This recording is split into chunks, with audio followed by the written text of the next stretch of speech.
Students, I am Harshita Rathore और मैं आप सबका एचएन अध्ययन पे स्वागत करती हूँ। इस वाले वीडियो में मैं आपको टीचिंग एप्टीट्यूड के मोस्ट इंपॉर्टेंट टॉपिक्स के बारे में बताने वाली हूँ, जो कि आपके दिसंबर के एग्जाम के लिए काफ़ी ज़्यादा इंपॉर्टेंट रहने वाले हैं। अब आप पूछोगे कि मैम ये इंपॉर्टेंट टॉपिक्स आप कहाँ से लेके आए, तो मैं कहीं से भी नहीं लेके आई हूँ। जो जून के आपके सभी एग्जाम्स हुए थे उनको मैंने एनालाइज किया कि भाई उनमें बार बार रिपीटिवली कौन कौन से टॉपिक्स बार बार आपसे पूछे जा रहे हैं, और उन्हीं सभी टॉपिक्स को एक जगह इकट्ठा करके मैं आपके लिए लेकर आई हूँ। और वही आपके लिए मोस्ट इंपॉर्टेंट टॉपिक्स हैं, क्योंकि वो अभी रिसेंट आपके जून के एग्जाम में आए हैं, तो वापस से दिसंबर के एग्जाम में पूछे जाने के काफ़ी ज़्यादा चांसेस हैं उन सभी टॉपिक्स के। तो हमको उन सभी टॉपिक्स को बहुत ही अच्छे से प्रॉपरली तरीके से करके जाना है।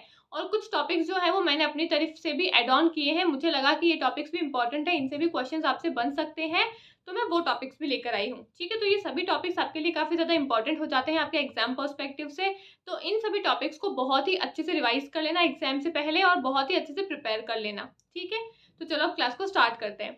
सबसे पहला आपका टॉपिक है लर्निंग की थ्योरीज। आपने देखा होगा, अभी आपने जून के एग्जाम को अगर आपने एनालाइज किया होगा या फिर आपने जून के एग्जाम के पेपर्स देखे होंगे, तो आपसे लर्निंग की जो थ्योरीज है ना, उनसे काफी ज्यादा क्वेश्चन पूछे गए हैं और मैच द कॉलम में आपसे क्वेश्चन पूछे गए हैं।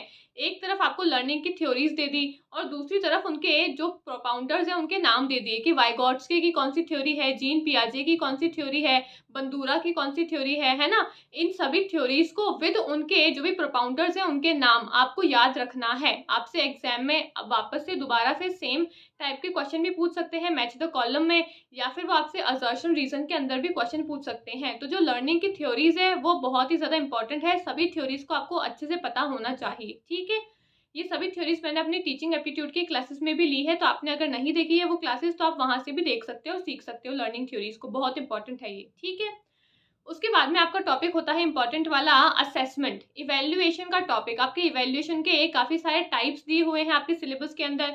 समेटिव इवैल्यूएशन क्या होता है, फॉर्मेटिव क्या होता है, डायग्नोस्टिक क्या होता है, प्लेसमेंट क्या होता है, ना क्राइटेरियन, नॉन क्राइटेरियन, और काफी सारे आपके टाइप्स ऑफ इवैल्यूएशन दिए हुए हैं। इन सभी से काफी ज्यादा क्वेश्चन इस बार जून के एग्जाम में देखे गए हैं, और स्पेशली समेटिव इवैल्यूएशन क्या होता है, फॉर्मेटिव क्या होता है, डायग्नोस्टिक क्या होता है, इनसे काफी ज्यादा क्वेश्चन देखे गए हैं। तो जो असेसमेंट वाला टॉपिक है, जो इवैल्यूएशन मूल्यांकन वाला टॉपिक जो है आपका, वो भी काफी ज्यादा इंपॉर्टेंट हो जाता है आपको याद करने के लिए। ठीक है, फिर है आपके स्वयं प्रभा के चैनल्स। स्वयं प्रभा के चैनल्स पहले से पूछता आ रहा है एनटीए, और इस बार जून के एग्जाम में भी उन्होंने स्वयं प्रभा के चैनल्स के बारे में आपसे पूछा था कि स्वयं प्रभा के आपको चैनल्स के नाम दे दिए, और दूसरी तरफ उनके चैनल के कौन कौन से नंबर है वो आपको मैच करना था कि 1 नंबर चैनल पे उसका क्या नाम है, दूसरे नंबर पे क्या नाम है। तो आपको स्वयं प्रभा के सभी चैनल्स विद उनके नंबर्स पता होने चाहिए। आपसे वापस से सेम मैच द कॉलम के अंदर क्वेश्चन पूछा जा सकता है कि स्वयं प्रभा के चैनल के नाम कौन से हैं और उनके नंबर कौन से हैं, आपको मैच करने के लिए दे सकते हैं। तो आपको पता होना चाहिए कि कौन से नंबर पे कौन सा नाम आता है। ठीक है, अब स्वयं प्रभा को लेकर अभी थोड़ा सा ऐसे प्रॉब्लम चल रहा है। पहले स्वयं प्रभा के 32 चैनल्स थे, उसके बाद में स्वयं प्रभा के 34 चैनल्स कर दिए गए, फिर बाद में ये न्यूज आती है कि स्वयं प्रभा के 80 चैनल्स कर दिए, फिर वापस से कम करके 50 चैनल्स कर दिए, और अब बता रहे हैं कि स्वयं प्रभा के 40 चैनल्स हैं। तो अभी कुछ हमको प्रॉपर ये आइडिया नहीं है कि एग्जैक्ट स्वयं प्रभा के चैनल्स है कितने, और ना ही जो स्वयं प्रभा के चैनल्स के जो नाम है वो आपको मेंशन है, आप गूगल पे भी देख सकते हो तो आपको नहीं दिखेंगे वहां पे। जो पुराने वाले हैं 34, उनके नाम आपको दिख सकते हैं। तो आप क्या कर सकते हो, अभी आप इस सिचुएशन में ये कर सकते हो कि जो पुराने वाले आपके 32 या 34 जितने भी चैनल्स के नाम आपको गूगल पे मिलते हैं, आप एटलीस्ट उनको तो लर्न कर लो। ठीक है, फिर एग्जाम में जाने से पहले आप एक बार चेक कर लेना अपने एग्जाम के 2 दिन पहले कि भाई स्वयं प्रभा के चैनल्स के अंदर क्या कुछ बदलाव हुआ है क्या, या फिर क्या नए जो चैनल्स हैं उनके नाम आपको अपलोड करे गए हैं या फिर नहीं करे गए हैं। अगर कर दिए गए हैं तो फिर आपको नए चैनल्स के नाम को याद करना है उन 2-3 दिन के अंदर, और नहीं तो फिर आपने जो पहले वाले नाम याद कर रखे हैं उनको ही याद रखना, उनसे ही क्वेश्चन पूछे जा सकते हैं। ठीक है, तो ये बात हुई आपकी स्वयं प्रभा की। फिर अगला टॉपिक आता है आपका आईसीटी टूल्स। जून के एग्जाम में आईसीटी टूल्स से काफी ज्यादा क्वेश्चन पूछे गए हैं कि हम जब टीचिंग करते हैं या फिर जब भी हम लर्निंग करते हैं, तो टीचिंग और लर्निंग से कितने आपके आईसीटी टूल्स जो है वो जुड़े हुए हैं, उन आईसीटी टूल्स का क्या क्या काम है, क्या क्या उनके फीचर्स हैं, इनसे काफी क्वेश्चन देखे गए हैं, काफी यूनिक और नए टाइप के क्वेश्चन पूछे गए हैं ये आपसे। ठीक है, तो कुछ मैं इंपॉर्टेंट आईसीटी टूल्स के नाम लेकर आई हूँ, और इसके अलावा भी आपको कुछ भी नए इंपॉर्टेंट नाम दिखते हैं तो आप उनको भी अपने नोट्स के अंदर ऐड ऑन कर लेना। और अभी मैं जितने भी नाम आपको बताऊंगी उन सभी नाम को आप जाके गूगल पे सर्च कर लेना कि ये क्या होता है, क्या इसका फीचर है। ज़्यादा डिटेल में हमको नहीं पढ़ना है, बस हमको ये देखना है कि ये जो आईसीटी टूल है इसका काम क्या है टीचिंग के अंदर और लर्निंग के अंदर, इनसे हम क्या कर सकते हैं, इसका क्या फीचर है, बस इतना सा क्वेश्चन आपको देखना है। ठीक है, तो वो आईसीटी टूल्स के नाम है, सबसे पहला है आपका कॉगल, ठीक है, फिर है आपका पैडलेट, पैडलेट से आपने देखा होगा इस बार क्वेश्चन पूछा गया था। फिर है आपका माइंड मिस्टर, फिर है आपका कैनवा, मॉडल, मेंटीमीटर, जूम, जूम पे तो आपको पता है जूम पे तो हम मीटिंग करते हैं। ठीक है, फिर है आपका कहूट, कहूट पे आपके एक क्विजेस बनाए जाते हैं। फिर है आपका एक्स माइंड, सी मैप, स्क्रीन कास्टो, ठीक है, है ना, फ्लिप ग्रिड, मीरो एक्सेट्रा। काफी सारे आपके आईसीटी टूल्स होते हैं। कुछ इंपॉर्टेंट टूल्स मुझे मिले हैं आपके जून के एग्जाम से, तो मैं सभी को एक जगह लेकर आ गई हूँ। इन सभी को आप गूगल पे सर्च कर लेना कि किस किस का क्या क्या फंक्शन है, किस किस के क्या क्या फीचर है। ये हम माइंड मिस्टर क्यों यूज करते हैं, पैडलेट क्यों यूज करते हैं, कहूट क्यों यूज करते हैं, बस इनका एक एक दो दो फीचर देख लेना। ज्यादा डीप में मत पढ़ना कि भाई पैडलेट क्या होता है, किसने बनाया, कहाँ से आया, ये सब मत देखना। सिर्फ देख लेना कि पैडलेट का फीचर क्या है, ठीक है, माइंड मिस्टर का फीचर क्या है, बस इतना सा देख लेना। अगर एग्जाम में क्वेश्चन आता है तो वो आपसे ऐसे ही पूछेंगे, आपको दे देंगे एक लाइन कि भाई बताओ हम क्विजेस जो है वो किसके लिए बनाते हैं, और आपको 4 ऑप्शन दे देंगे, तो आपको उसमें से कहूट, पैडलेट और 4-5 ऑप्शन मिल जाएंगे, तो आपको टिक करना होगा। इससे ज्यादा डीप में क्वेश्चन नहीं आएगा। ठीक है, फिर अगला इंपॉर्टेंट टॉपिक होता है आपका types of memory. Types of memory. अब आप पूछोगे मैम ये तो आपका आईसीटी का टॉपिक है, आईसीटी का है, लेकिन यहाँ पे मेमोरी का कुछ दूसरा मतलब है। टाइप्स ऑफ मेमोरी में आपके हैं इम्प्लिसिट मेमोरी, एक्सप्लिसिट मेमोरी, आपकी है short term memory, episodic memory. ये काफी सारी टाइप्स ऑफ मेमोरीज होती है जिनके थ्रू हम है ना अपने दिमाग में चीजों को याद रख सकते हैं।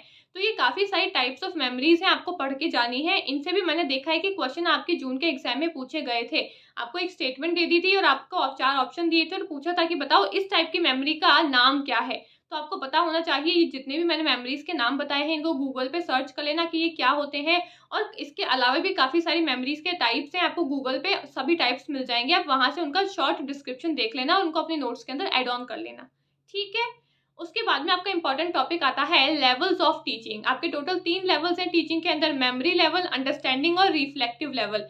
तीनों ही लेवल्स को अच्छे से पढ़ लेना, इनके नाम देख लेना कि मेमोरी किसने दिया है, अंडरस्टैंडिंग और रिफ्लेक्टिव किसने दिया है, इनके फीचर्स क्या है, इसके अंदर हम कौन कौन सा असेसमेंट यूज करते हैं, मेमोरी लेवल के अंदर हम किस किस लेवल का असेसमेंट यूज करते हैं, अंडरस्टैंडिंग में हम किसके थ्रू इवेल्यूशन करते हैं और रिफ्लेक्टिव में हम किसके थ्रू इवेल्यूशन करते हैं।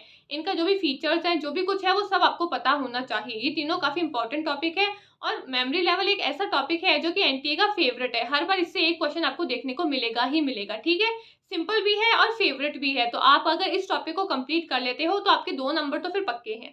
ठीक है, फिर नेक्स्ट टॉपिक आता है आपका characteristics of adolescent and adult learners. जो भी आपके अडल्ट और अडोलसेंट लर्नर्स होते हैं उनकी क्या विशेषताएं हैं, क्या उनके कैरेक्टरिस्टिक्स हैं, उन सभी को आपको पता होना चाहिए। आपकी फिजिकल कैरेक्टरिस्टिक्स है, आपकी इमोशनल कैरेक्टरिस्टिक्स है, इन सभी अडल्ट लर्नर्स और अडोलसेंट लर्नर्स से जुड़ी हुई।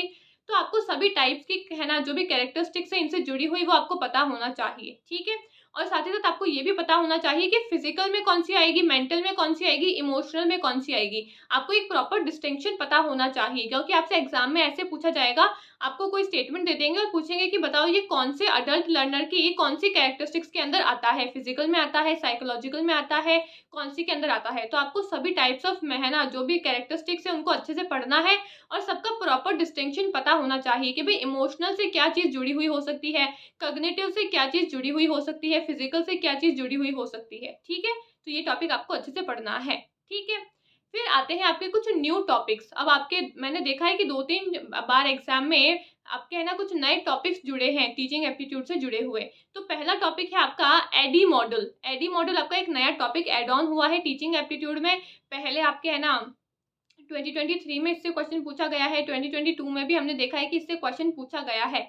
तो एडी मॉडल को आप अपने नोट्स के अंदर ऐड ऑन कर लेना अगर अभी तक नहीं पढ़ा है तो। ठीक है, अश्योर मॉडल से नए क्वेश्चन बने गए हैं। अप्रेंटिसशिप मॉडल क्या होता है, ये एक स्किल सिखाने का मॉडल है, एक ट्रेनिंग देने का मॉडल है। तो ये मॉडल भी आपका नया है जिससे काफी क्वेश्चन आपसे इस बार देखे गए हैं कि इससे नए नए टॉपिक से क्वेश्चन पूछ रहा है एनटीए। ठीक है, बच्चों को लगता था पहले कि टीचिंग एप्टीट्यूड तो क्या है, बहुत ईजी है, इसमें तो हमारे पूरे 10 नंबर पक्के हैं, लेकिन अब ऐसा कुछ भी नहीं है।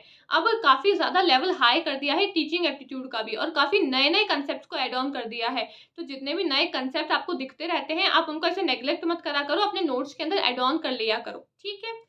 फिर आपका इम्पोर्टेंट टॉपिक बनता है ऑनलाइन लर्निंग के प्लेटफॉर्म्स, जो कि आपके हैं मूक्स है, स्वयं प्रभा है। आपको इनके बारे में पता होना चाहिए। आपको पूरी मूक्स की क्या फुल फॉर्म है आपको पता होना चाहिए, स्वयं की क्या फुल फॉर्म है आपको ये पता होना चाहिए। ये 2 टॉपिक तो ऐसे हैं जो कि एनटी बार-बार पूछता रहता है फुल फॉर्म के बारे में, मूक्स और स्वयं की, और ये काफ़ी ईज़ी भी है। हम मूक्स और स्वयं तो हमारे सिलेबस में काफ़ी टाइम से ऐड ऑन है, तो हमको पता है कि भई मूक्स और स्वयं तो क्या होता है। तो इनकी फुल फॉर्म तो आपको अच्छे से पता होनी चाहिए, रट लेना इनकी फुल फॉर्म को तो, ठीक है?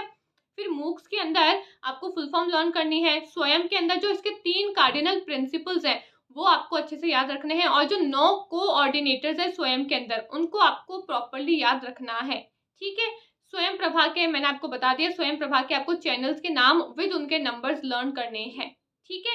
तो ये सारा मिला के आपका है कुछ इंपॉर्टेंट टॉपिक्स टीचिंग एप्टीट्यूड के। अब ये सब देख के ये मत सोचना कि मैं आपने तो सब कुछ ही बता दिया। मैंने अभी तक सिर्फ थोड़ा-सा ही आपको बताया है टीचिंग एप्टीट्यूड का। जब आप सिलेबस देखोगे पूरा, तो उसमें पता नहीं बहुत कुछ और बहुत सारा लिखा हुआ है। ये जो मैंने आपको बताया है, ये तो इतना-सा उसका हिस्सा है, ठीक है? तो बहुत कुछ है। अब इसका ये भी मतलब नहीं है कि मैम आपने जो टॉपिक्स के नाम नहीं लिए, क्या वो इम्पोर्टेंट नहीं है, या हम उसको छोड़ के चले जाएँ क्या?